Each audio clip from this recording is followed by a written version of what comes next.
So we are reading Check My Socials, episode 1, Garden Trolls, written by Nik Ilukkumbure. I hope I pronounced that right, and if I haven't, I'm very sorry. Um, so, uh, Interior Community Centre reception day. A plastic wall sign in colours that were trendy once reads, "Welcome to the Community Independent Living Trust." A tinny radio plays yesteryear hits to boxes of leaflets, branded goodie bags of sad tins, and half-eaten packets of biscuits ineffectively sealed. Bev, 31, centre manager, time poor, sarky, hypocritical, naively incompetent, is unwilling reception desk greeter. Behind her, staff slouch at desks on phone calls, including Paula, 38, centre advisor, wasted potential snacking, and Maggie, 69, professional complainer, tweeds, slightly deaf, pushes through the external municipal glass door on the warpath. This thriving community of yours is more like a thriving disaster zone. Lovely to see you again so soon, Maggie. Yes, sorry. Do forgive appearances. We're a little short-staffed after the reorg. How can we help you today? What? Yes. That scenic river walk you advertised. Scenic? Uphill all the way, potholes big enough to swallow a cat, and not a single decent bench. Oh, I'm sorry to hear that, Maggie. Is your cat okay? Back one isn't. Hope her cauldron survived. Bev catches herself and manages to contain a laugh, giving her best pleasant smile to Maggie. Let me get you a cuppa. White, 2 sugars, isn't it? As Bev moves to the kitchen area, she knocks a box off the cramped table, which catches her coffee cup, both falling to the floor, scattering brochures and coffee everywhere. Oh, no. Bev gets flustered and starts to clean up. Suddenly, the front door bursts open and Josh, Bev's handsome younger brother, 28, explodes into the reception, holding a mobile phone in landscape mode. He's recording and overflowing with naive, deluded enthusiasm. Yo, sis. Sorry I'm late, everyone. Had a bit of a technical issue. But fear not. Community Chronicles vlog episode 3 is ready to capture the vibrant energy of this... Josh stops mid-sentence, staring at Maggie, brandishing her walking stick. Josh, this is Maggie. She has some concerns about our recent river walk. Concerns? Perfect. This is exactly the kind of real people, real stories, content our viewers crave. Maggie, why don't you tell us all about your thrilling river adventure? Josh creates a frame with his hand, starts to pan like some wannabe film director, and taps his phone's tiny record button. Thrilling? It was a death march. No scenery, no benches, and the tour guide looked like he hasn't combed his beard since the Stone Age. Hold on. Is that a hint of conflict? Viewer engagement through controversy. This is going to be gold. BAFTA winning stuff. Bev ushers Josh away from the developing scene and smiles as genuinely as she can muster at Maggie all the while. Just one moment, please, Maggie. Josh, not now. Martin's been in there with the trustees all morning, and the vlog is the least of our worries. Our funding's on the line. Any more complaints could be the end of us. Oh, that's just great.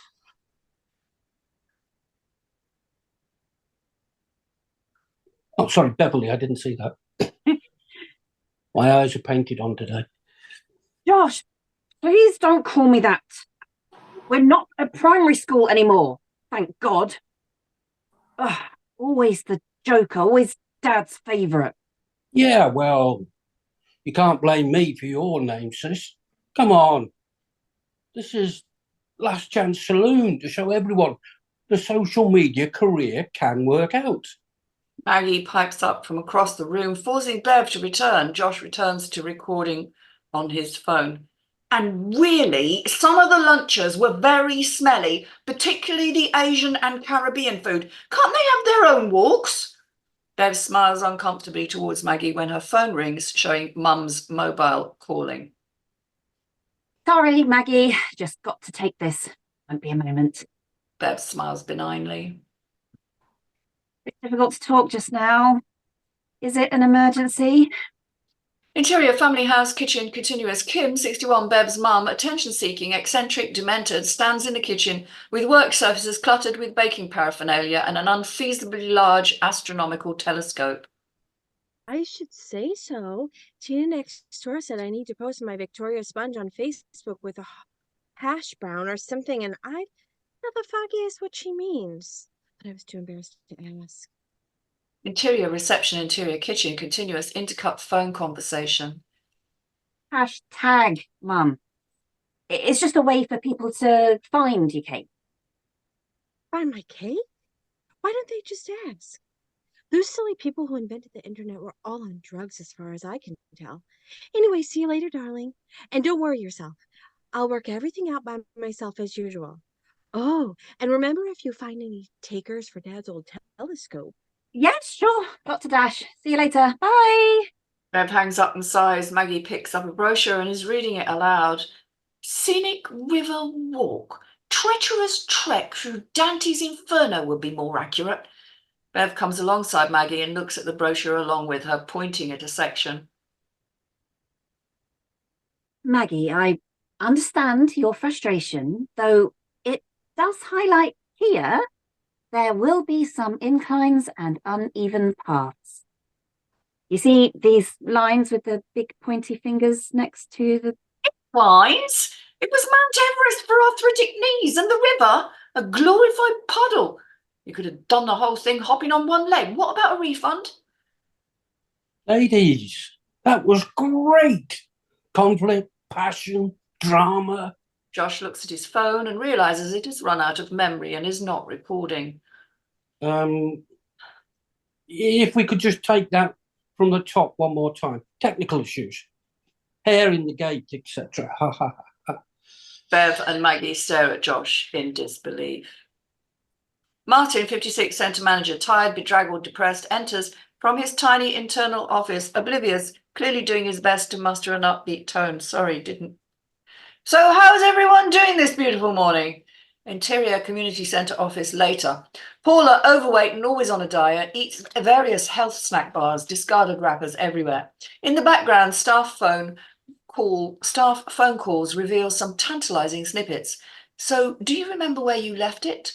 Have you tried lowering your thermostat? Yes, you might want to budget a little more than 30 pence. Bev and Paula stare at a whiteboard showing in big red letters, number 1 priority, no more complaints, risk of service closure, by order, swastika. Yeah, Martin's a lovely guy, but maybe not the best communicator.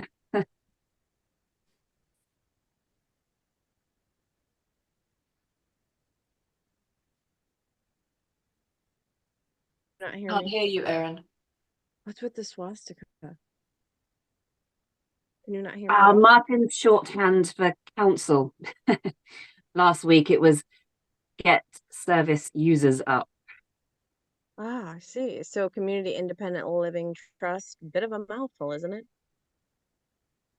Well, we did a rebranding. And my idea came top. Community Living Independent Trust. Emphasised the community aspect. Even got the sign made until someone pointed out what people were shortening it to. We looked at the odd reception wall sign and the acronym CLIT. Well, that would have tripped off the tongue. Well, we managed to fix it. No harm done. We looked to the new reception wall sign, a clearly broken and pieced back together mess. Built? It's pronounced hilt. You know, like Scotland, Highland flings and haggis and... Or syringes and psychopaths? Brilliant. Anyway, Paula, just checking in. How's everything going? Well, the diet's going great. Thanks, Bev. These slim fit bars are a godsend. Chocolate Dream's my favorite, but so helpful. We've got a little slimming club going on in the office now. That's fantastic. And how about the new exercise and socialize service? Yeah, amazing. Though we are getting a lot of complaints from this guy. Paula points to a computer screen. Ryan Reynolds. No, that's my wallpaper. Here, Martin's. Put him down as Shedman on the system. On account of his living in his garden shed. Sad, really. Oh dear. That does sound sad. Any idea what went wrong this time? Well, he's got a bee in his bonnet about something, but with all the staff changes recently, we've not managed to build a rapport with him. We can't afford another complaint. If the Gestapo get wind of this, it's good night, Vienna. I'm going to have to go around and see him. Try and smooth things over. Free group sessions, discount vouchers, and some Magadon to his cocoa. You're brave. But what about the lone working policy? Just for auditors, Paula. I mean, who's got time for those? Oh, reminds me, Martin's email about prepping for the mayor's visit, but we're full on. Oh, perfect. Leave it with me. Now, whereabouts on Ryan can I find Shedman's address? Paula takes a bite from a single beautiful green apple next to a myriad snack bars, looks disgusted and throws it in the bin. Interior family house, Josh's bedroom later. Josh sits on the sofa, laptop propped on his knees, excitedly showing Bev his screen. Behold the raw, unfiltered magic of community care in action. A few final technical issues, but overall a masterpiece. Josh's video plays. It's a shaky, zoomed-in mess. We hear muffled sounds of Bev arguing with Maggie, punctuated by frantic camera work and lens flares. Martin's panicked face briefly appears in the corner of the shot. Josh, this is quite something. I even added some inspirational music. What do you think of Eye of the Tiger? Really captures the struggle for whatever that was. Josh, mate, this is not going to impress Martin. Oh, lighten up, sis. Look, it's even got a comment. This video sucks. Rat 54. But this is a pièce de résistance. Josh shows the video ends with the tagline in an appropriate funereal font, "Clit, where you come first, visit us today."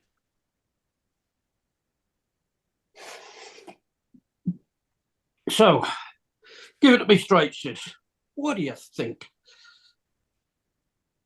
Josh, this is terrible. This is going to be the end of the centre and my career. Yeah, the comments aren't the best, I'll admit. But who reads comments? It's great for engagement. I keep blocking the rat guy, but he respawns like a different handle, like some kind of demented Minecraft character. Just leaves more activities, including bingo, stare at the wall, and a heated debate on whether prunes are fruit. This place is basically a human fishbowl, except for the only bubbles are the ones that come out of Mrs. Ricketts' nose. Jim enters with a pot of tea for everyone. Josh hurriedly shuts the video down and switches to a YouTube video of a clearly fake motivational speaker asking for money. If only Dad were here to still see you too. What with all your high-powered charity work, Bev, and your socials, Josh? We see a montage of the family at Dad's funeral and a solicitor reading the will. You only ever wanted the best for you, Josh. A direction in life to do good for society. Yeah, Mum, don't worry about that. The solicitor said social media would qualify for the will, and we're smashing the community vlog. Wonderful, darling. End montage. Next big project is motivational videos and get-rich-quick schemes. The socials can't get enough of them. Oh, that sounds exciting, love. Think your idea of inspirational, Josh, is probably closer to criminally misleading. Now then, all this social media stuff is a whole new world to me, but I'm determined to figure it out. More tea, anyone? Exterior coin shed later, Bev arrives in a modest suburban end of terraced house with a garden at the back. She walks down the side alley to a ramshackle wooden shed, approaching it cautiously. Oh, God, what a dump. Bev's mobile phone vibrates and rings with a Heaven's Choir ringtone. Bev answers to see a video call with Bev's personal god, a ridiculously godly version of herself. Good afternoon, Beverly. Oh, no, not you again. Blessings this fine afternoon, Beverly. You called? It's Bev, and I know I need to see someone about these hallucinations. And I will when I get time. But anyway, seeing as you're here, listen, am I doing the right thing? I mean, effectively bribing a client to make us look less rubbish. Well, you could look at it that way, or you could see it as a helping to keep your invaluable community service going. In fact, one of your former clients is here with Dad right now and tells me she really enjoyed her time there, right up until she tripped on a pothole. Well, that's good to know, I think. Thank God. Very welcome, Beverly. Have a blessed day. Bev frowns, approaches the shed, phone still in hand, and starts to peer through the cobweb-covered window when Colin, 70, bedraggled, faded striped pajamas, opens the door staring widely, kitchen knife in his hand. Behind him is a coffin, which Bev's eyes are immediately drawn to. A look of fear comes across her face. Oh, God. Bev's mobile phone vibrates and rings. Heaven's Choir ringtone. We see it's God Bev on the phone screen. Beverly! Exterior family house garden continuous. Josh stands in his garden, facing a camera mounted on a wobbly tripod. He's wearing a brightly coloured tracksuit and a forced smile. Birds chirp merrily. What's up, YouTube fam? Josh here, back with another motivational Monday live streams. Today we're talking about staying positive, even when life throws you lemons. A gust of wind blows, sending an apple from the tree above down on the camera, which topples over. Josh rushes towards it and manages to catch it, making a gesture like a first-class cricket ball catch, but falls, rolls over, and yells with pain in the process. He straightens his clothes and the camera and tries again. Okay, so maybe life throws a bit more than just lemons sometimes, like apples. But remember, fam, positivity is key. Sure, there will be dark times. It's all part of the journey. Suddenly, a tripod leg gives way, sending the camera crashing into the flower bed. Oh, He scrambles over, picking up the camera, checking for damage. Tom, 63, pleasant, lonely neighbour, pops his head over the fence, looking concerned. Everything all right over there, Josh? Josh looks over the fence to Tom. Perfect, Tom. Filming a motivational video. Motivational. Sounded like a World War III ground operations were starting. Everything okay? Just some friendly fire from the Apple Battalion. But hey, got to stay positive, right? Well, striving for positivity is great, Josh. But it's okay not to be okay sometimes. You know, mental health is just as important as physical health. Wow. Tom, you're surprisingly up on the mental health stuff. I may be old, Josh, but I do watch the One Show every day. And how is that beautiful mother of yours? Okay, so that's our excerpt. Who'd like to kick off with this? John? I'm going to sound like a broken record again. Where and when? Literally, where and when? All we've got is community centre. You've got to have somewhere, and you've got to give us a year, really, or at least a decade that we can work in. I like the humour in it.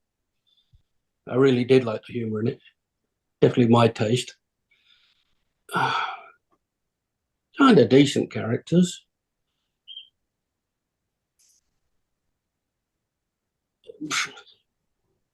Not really sure, to be brutally honest with you, that I care where it's going, though I do like it.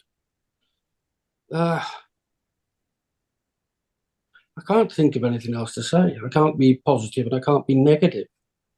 I'm just, to be brutally honest with you, I'm just a little bit, well, it's nothing we haven't seen before. I'm sorry about that, but honesty is always good. Okay, thank you. Catherine? Yeah, sorry, I've got a bit of a scratchy throat still. So sorry about the airs. Yeah, we always need a when and a rough where. When, because is it a community centre? Depending on where it is, could be a huge difference. Is it like a little local thing in a little village, or is it in a part of London or something? It's quite big and it's council owned. Yeah, that will really denote how the people are and how the business is run and who the people are really as well. You've got a couple of little typos in there, predominantly grammatical. I think you've missed out a couple of commas, and you've got a few misplaced full stops in the dialogue here and there. Only here and there, though. There's some great comedy in there. I'm afraid it's missing something. I think the characters all seem, they're not very well distinguished. You've given little breakdowns, which is excellent, but the dialogue doesn't necessarily always match the breakdowns that you've given. So think of perhaps going a little bit further onto the maybe the background of the characters, rather than just your basic, they're sarcastic and they're this age. You've got to give them sort of, again, that probably narrows down to where it's based, where they're from. It does make a huge difference, and that'll automatically mold the dialogue as well. It got a little bit confusing in the middle. I was trying to find the page. I wasn't quite sure who was speaking to who at one point. But otherwise, I think it's a good start, and I definitely, I don't know. I think I'd be interested with a little bit of a cleanup. I think with regards to just definition of characters and place. It's not a brand new idea at this stage, just going on the first couple of pages, but we don't know where it's going, so it might be a new rendition that's set in a care home. It seems to be quite a common thing to set things in care homes recently. Not sure why, but we do get quite a few of them. But I'd say it was a good start. It's well formatted, so well done for that. Yeah, I think maybe have a look at just defining the characters and the location a bit more. But otherwise, I have some great comedy pieces in there, so I'm looking forward to. I'd like to hear more because I think it could get funnier. But I got confused because the dialogue wasn't consistent in every character, if that makes sense. Okay, thank you. Erin? Yeah, I loved the descriptions of the characters, but I have to mirror Catherine's sentiments when, like, I feel like it's like it's almost there. Like, you just I would do some more really good character development, and even if it's stuff that that you're not putting on the page, but so you're hearing in the characters' voices a little bit more, I think that would take it to where it needs to go, because it's got a lot of potential. I think the characters have a lot of potential, and a lot of the characters have a lot of potential to be super fun too. It's very interesting, although I am a little confused about, like, overall, like, the genre and the tone of it a little bit. I'd like that a little more defined from my point of view too. But, like, I definitely, yeah, I would like to read another draft of it as well, and see, after, like Catherine said, after you make those edits and things. Thank you. Okay, I wasn't sure what to make of it actually. Yeah, I agree that the descriptions of the characters are great. And on the surface, it looks like it's a great idea.